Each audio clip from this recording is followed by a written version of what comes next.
How's it going, guys? Figured I'd make a quick video since I hadn't done one in maybe a week. So I attempted to make a video with my new camera, but being that it's a cheaper alternative to the GoPro, it also means that I need to find a way to basically build a more stable platform in order to use it effectively. So please bear with me while I get that uh, basically get that going and completed, so you don't have some weird videos that are bouncing all over the place. So in the meantime, I figured I'd just do this video, and what I want to talk about today is my personal approach to gardening. So when I first started, I followed one principle, and it's based on the acronym known as KISS, which means keep it stupid simple. So I figured, I'm not gonna get too serious into this. I just want some vegetables. Might be a new hobby, but I just want some vegetables and it'll occupy my time a little bit, and whatever. And so I figured, keep it stupid simple. I'll just go out in the back. I don't want to spend any money, so I'll go in the back, shovel some dirt, strain it out, plant some seeds, plant some vegetables, transplants, excuse me, and call it a day. Water, fertilize, done. But the more I began to learn and the more I began to experience with gardening, the more I began to not only enjoy it, I began to get excited about it because it was a very rewarding experience. One of the few experiences in my life where I finally began to understand that it would be a lifelong education, that it would constantly be evolving, a skill that would constantly be evolving, and that would allow me to learn new things, sometimes on a daily basis. And that really appealed to me, so I got more into it, and I began to realize that while gardening is simple in nature, it is also a very complex activity because, as I stated, it's always evolving, always becoming something new, new techniques, new approaches, etc. So I figured at that moment that for one, I was going to get more serious about it because I fell in love with it. But two, it's gardening is not something where it's possible to keep it stupid simple once you achieve a specific skill set and a specific level of knowledge. But I didn't want to have mm, that attitude where it's not that big of a deal. So what I decided to do was scrap that concept of keep it stupid simple and adopt a new set of principles when I approach anything to do with my garden. And the first of four principles is the primary principle that drives the other three, and that is, when given the choice, always keep it natural. Now I know sometimes, or actually a lot of times, especially here in Hawaii, going natural or organic or whatever you want to call it tends to be a lot more expensive than going the cheaper route or the more processed route. But based upon my experience and my results with natural fertilizers, natural soil amendments, things of that nature, versus more processed, readily available, cheaper products, is that the natural always wins. The plants do better, the vegetables taste better, the fruits taste better, etc. So now when I approach my gardening, if given the choice and the ability to do so, I will always try to go natural. Now, does this mean if you can't go natural that you shouldn't garden? No, because with regards to this principle, if you can't afford it, then you can't afford it. Go with what you can afford. If it's less natural or completely unnatural, then that's okay. Just do what you gotta do and try and keep it natural. I believe the saying goes, don't let perfect be the enemy of good. So just keep that in mind. Now with the second principle, it's actually based on a theory known as Occams Razor, or the law of Occams Razor, or something of that nature. And basically what Occams Razor states is that when given two hypotheses, the simplest of the two should always be the first choice or is always the correct answer. And this goes back to what I said originally. Gardening is a complex activity and a complex skill set, but sometimes people tend to overcomplicate it. It should be enjoyable. It should be fun.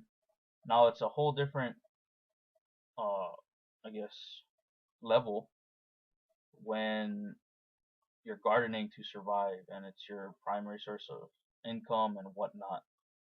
Now that's a different mindset, but for most general gardeners, it's a hobby. It's a way to connect with nature, whatever it is for them. So the problem is the more they begin to learn, the more they think that they need to get extremely scientifically involved and just overcomplicate it. No, all you need is a basic understanding of what's going on. Now it's good to have a thorough understanding of what's going on, but still be simple in your approach. Don't overcomplicate things. If I have the choice of using a 5-gallon bucket that has been proven to work versus building this elaborate tower of having worm castings in the top that trickle down and drop into a compost tea. So it's way out. For instance, so this is my thinking. If I have the choice between using the rain gutter grow system versus using aquaponics, no hating on aquaponics, it's a it's a fantastic approach to gardening, and it's amazing, and the results are obviously talk for themselves. But if given the chance or the choice of picking the rain gutter grow system or picking the aquaponic system, naturally, based upon my principles, I'm gonna go with the rain gutter grow system. Why? Because results by numerous people have shown that with the rain gutter grow system, not only is it easier to do, but it almost has, if not, it has almost the same, if not better results 100% of the time. So don't kill yourself over trying to make these elaborate gardens with these complex systems and whatnot. Keep it simple. Choose the easiest route that is going to give you the greatest benefit.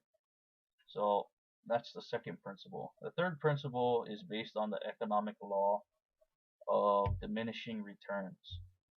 So as with many beginner gardeners, I began to modify and evolve my garden practices, and sometimes initially when I saw great results, I tended to go overboard, and that happens with a lot of beginner and sometimes even more experienced gardeners. Is that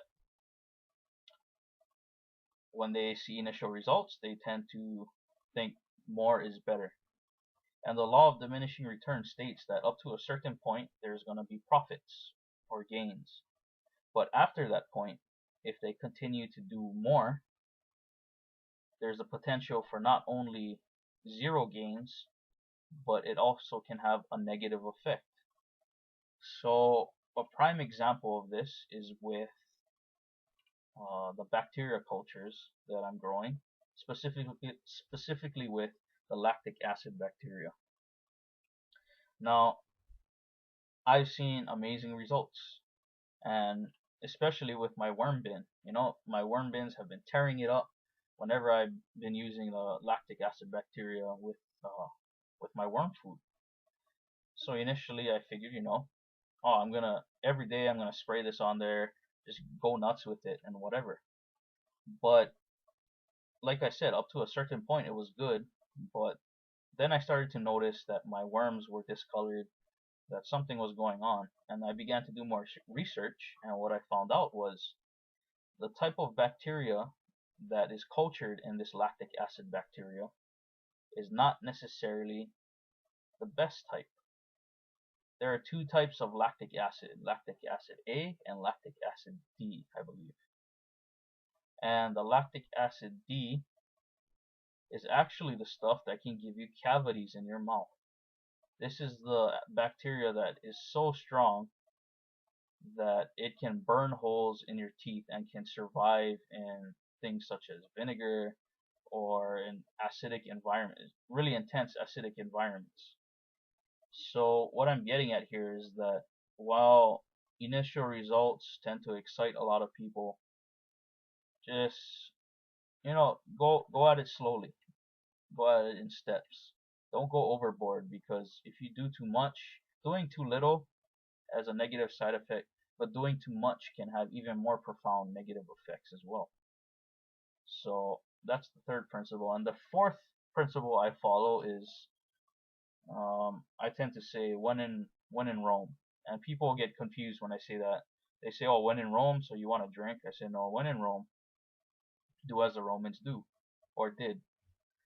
And so the concept behind this is that I have a deep fascination with history, and one of my favorite time periods and my favorite civilizations was the Roman Empire. Now, the reason the old Roman Empire was able to become such a, basically they rose up from a group of village people, I guess you could say, hunter gatherers, whatever, just a very simple uh, group or a small civilization, and they became one of the greatest empires in the world that lasted hundreds of years. So the reason why the Romans were so, or were able to become this vast civilization, was because of their military.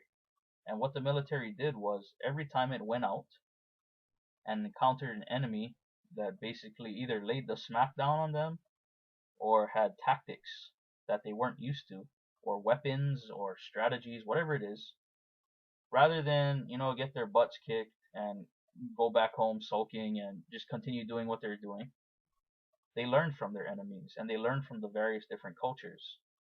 So when they saw something that defeated their tactics or their weapons, they would absorb it into their own armies and use it against their enemies. Or when they saw an approach to something that, they weren't familiar with, they saw how it would affect their armies, and they figured out how to first use those tactics and basically how to defeat them. So it was a constantly evolving process with the army, and that's why they were able to expand out of Italy and conquer pretty much the whole known Western world at the time. So how does this apply to my garden and gardening in general? There tends to be a saying in gardening and a lot of things in life where if it's not broken, don't fix it. I discussed this with Larry Hall a few times, and I tend not to, and Larry and I agree that this is an incorrect way to approach things. The way I would approach it is, if it's broken, fix it. But if it's working, you know, if you can, figure out a way to make it better, to make sure that it doesn't break, or to make it just in general better. Just because you've had great success doesn't mean you can't learn more. And just because you have great results doesn't mean you can't have better results in the future by adopting new thinkings or new approaches or new techniques. So be open to evolution, because as with all things in life, it's the stagnant things that tend to get overwhelmed over time. Whereas if you continue to allow things to evolve and adapt and overcome, they remain constant. And that's why Rome was able to last so long until their eventual demise, when they abandoned this concept because they allowed themselves to evolve tactically.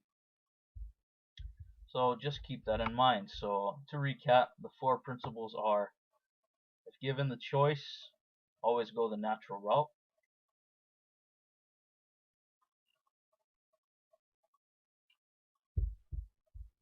The simplest solution is always the best solution.